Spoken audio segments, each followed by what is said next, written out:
Afrika baada ya kupata uhuru kutoka kwa koloni imetoa mwanya kwa watu wa rangi mbalimbali, kuanzia watu weusi, Waarabu, Wahindi, Wayahudi na wazungu kupambana na kuwa mabilionea. Hii ni kutokana na ukweli baadhi ya nchi zina sera nzuri za biashara na kutoa fursa kwa wazawa. Kwa hiyo makala hii inaangazia mchango wa mabilionea weusi waishio Afrika katika kukuza uchumi wa Afrika. Kwanza nianze na Alhaji Aliko Dangote, bilionea nambari 1 barani Afrika na anashika nafasi ya 83 duniani kwa mujibu wa jarida la Forbes mwaka 2025.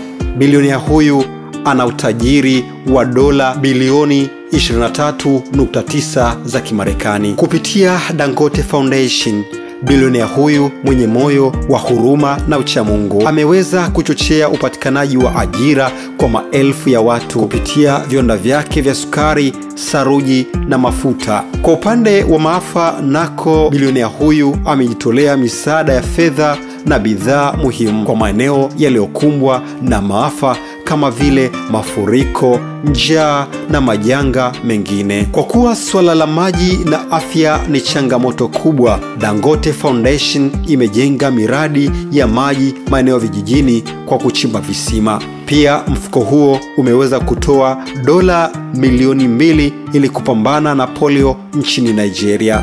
Kwa upande wa misaada ya kidini, Dangote amesaidia ujenzi wa misikiti na kusaidia misaada ya kifedha kwa familia maskini kutekeleza ibada ya hija na umra. Haya yote yanafanywa na bilionea huyu kwa sababu anaifahamu dini kwa kusoma madrasa ya Sheikh Ali Kumasi kipindi cha utoto wake.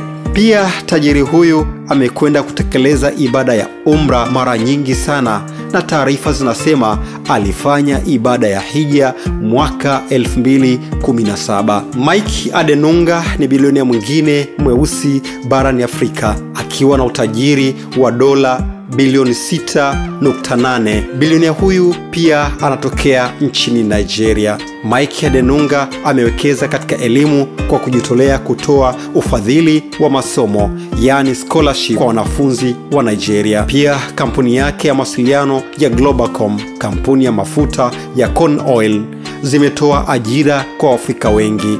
Katika upande wa maji hayupo nyuma kwa sababu amewekeza katika miradi ya maji safi kwa maeneo ya vijijini. Kwa mambo ya kidini, Adenunga anatoa misaada kipindi cha Ramadhani na kusaidia watu kutekeleza ibada ya hija. Nichukue nafasi hii kumtambulisha Abdulswamad Rabiu, tajiri nambari 6 barani Afrika akiwa na utajiri wa dola bilioni 5.1. Chanzo cha utajiri wake ni viwanda vya sukari, saruji na miradi mbalimbali. Moyo wake wa upendo na hofu ya Mungu pamoja na uzalendo umempa nafasi ya kutumia utajiri wake katika nyanja mbalimbali kama vile elimu, afya, maji na misaada ya kidini. Kwa kutambua umuhimu wa afya, Abdulswamad Rabiu amejenga hospitali ya kisasa kama vile Center for Cardiovascular Disease katika chuo kikuu cha Bayero, Kano. Pia amehusika katika kukarabati shule nyingi na kutoa ufadhili wa masomo, kusaidia vyuo na kusaidia taasisi za elimu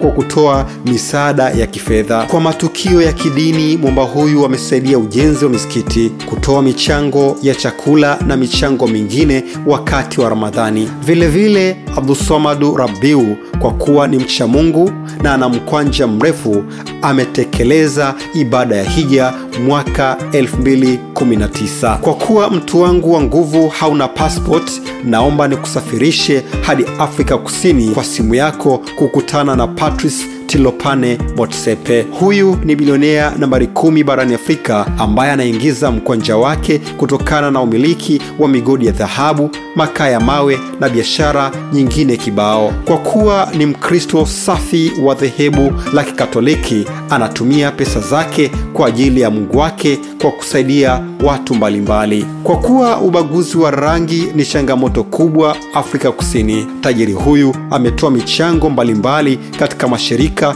yanayopambana na ubaguzi wa rangi. Vilevile, Motsepe amewekeza kusaidia vijana wajasiriamali kwa kuwapa misaada ya kifedha na mafunzo ya ujasiriamali. Katika misaada ya kidini, amehusika katika ujenzi wa makanisa na misaada mbalimbali kwa waumini wa dini ya Kikristo. Katika orodha yangu kibindoni, ninamalizia na Strive Masiyiwa, bilionea nambari 21 barani Afrika akitokea nchini Zimbabwe. Bilionea huyu ambaye ni Mnyakyusa amegusa sana wa Afrika wenzake kwa kuboresha maisha. Kwa kuwa ni Mkristo anayefahamu vyema Biblia, anashiriki katika kusaidia watoto yatima kwa kutoa michango kwa vituo vya watoto yatima na huduma za kijamii kwa watoto wasio na wazazi.